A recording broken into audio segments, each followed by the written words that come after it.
À propos de l'unité chrétienne, apprenons d'abord ceci. Jésus appartient à toutes les églises et toutes les églises lui appartiennent. J'ai fait paraître un article qui parlait de l'unité sur Facebook il y a quelques années. À cela, plusieurs se sont opposés en disant « Oui, mais certaines églises n'ont pas des fondements de la foi chrétienne. » Au jugement de qui, s'il vous plaît? Ma réponse a été la suivante. Je tiens à ce que j'ai écrit. J'ai passé plus de 30 années dans les diverses dénominations évangéliques et autres. J'ai vu, entendu et lu. Je suis allé à leurs réunions et j'ai connu personnellement les gens qui s'y trouvaient. Dans toutes ces églises, on élève le nom de Jésus comme sauveur. On l'aime, on loue Dieu par des chants, on le prie, on s'efforce de suivre sa parole et de vivre comme il le veut. Oui, dans toutes ces églises, j'ai entendu enseigner des erreurs également, même grossières quelquefois. Mais ces personnes aimaient réellement le Seigneur de tout leur cœur. Dieu ne regarde pas à notre théologie. Je ne sais pas quand les chrétiens vont centrer ça dans le coco. Dieu regarde à notre sincérité, à notre sainteté de caractère et à notre amour pour lui, surtout.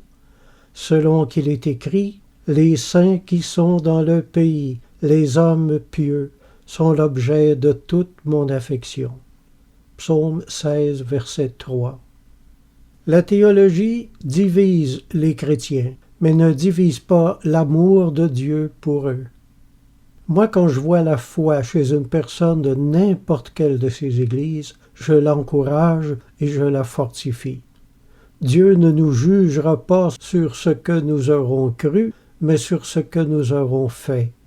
Jésus a dit « Ceux qui auront fait le bien ressusciteront pour la vie, mais ceux qui auront fait le mal ressusciteront pour le jugement. » Jean 5, verset 29. Alors mieux vaut une mauvaise connaissance de Jésus-Christ que pas de connaissance du tout. Là où 2 ou 3 sont assemblés en mon nom, je suis là au milieu d'eux, peu importe leur théologie. Dieu n'est pas là pour détruire les églises, mais les édifier. Philippiens 3, versets 15 et 16. Nous tous, donc, qui sommes parfaits, ayons cette même pensée.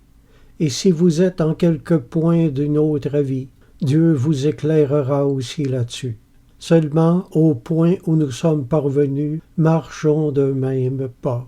Un évangéliste américain a dit « Si je demeurais à un endroit où il n'y avait qu'une seule Église et que la seule chose que cette Église croyait était la divinité de Jésus-Christ, et que cette Église était dans l'erreur à propos de tout le reste, j'irais à cette Église. » Alors la théologie ne sauvera personne, j'espère que c'est clair pour tout le monde arrivé à ce point.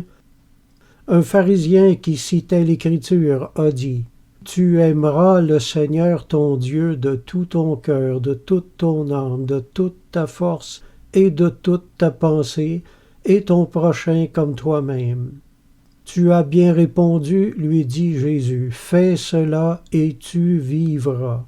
Luc 10, 27 et 28.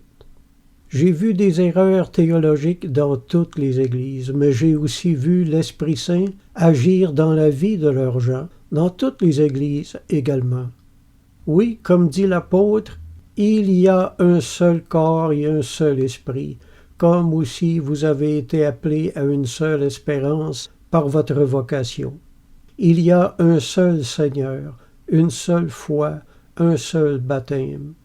Un seul Dieu et Père de tous, qui est au-dessus de tous et parmi tous et en tous.